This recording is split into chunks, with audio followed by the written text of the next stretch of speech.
This is lesson 8.5, solving exponential equations. So one example of the exponential function that is commonly used is the half-life equation. When it comes to solving exponential functions, there are three types of strategies, and in today's lecture, we're going to go through all three of them. So let's take a look at example 1 from your learning resources. It says Stacy works in a laboratory that uses radioactive substance.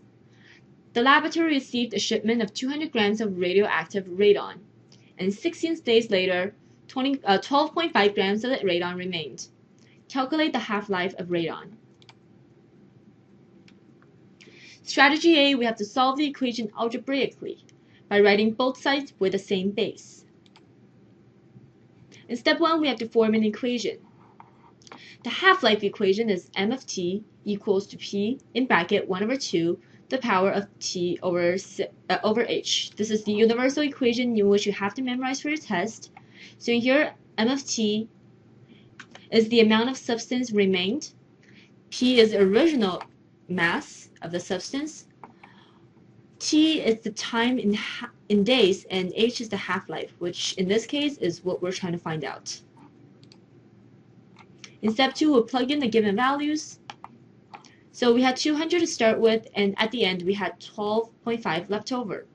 We had 16 days, and h is the thing we're trying to find out. Step 3, we solve for h. So first we simplify 12.5 over 200. So it's the same thing as 1 over 16. And in step 4, we change the same base. So 1 over 16 is the same thing as 1 over 2 to the power of 4. So now they have the same base of 1 over 2. That means 4 must be equal to 16 over h. And if we work all this out, h will be equal to 4. Thus, the half-life of radon is 4 days. Strategy B involves solving the equation algebraically by taking a logarithm of both sides. So in step 1, we have to do the same thing. We have to form an equation. So the half-life equation is m of t equals to p in bracket 1 over 2 to the power of t over h. And it's the same thing as the last strategy. Next, what we do is plug in the values, in which we done just as the same as the last one. And then we solve for h. So everything's the same until this step, in which instead of simplifying this and making this to the base of 1 over 2, we take log of both sides. We know by the power law that we can bring this exponent, which is 16 over h, into the front here. Therefore, we'll have log of this number equals to 16 over h times log of this number. We time h over to the other side, and that will give us this equation. So that's h times log of 0.0625 equals to 16 times log of 0.5. Then we divide both sides by this log, and that will give us h equals to 16 log of 0.5 divided by log of 0.0625.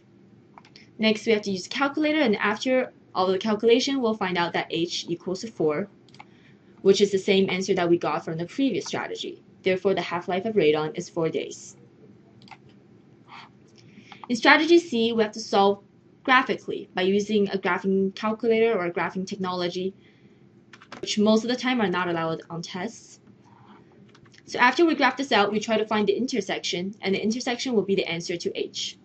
I'm not going to go through the graphing. You can try it for yourself, and in this case, the intersection will be 4. So that's the end of this lecture. Thank you guys for watching. Remember to do activities as well as upload them for your teacher to mark, and I'll see you guys next time.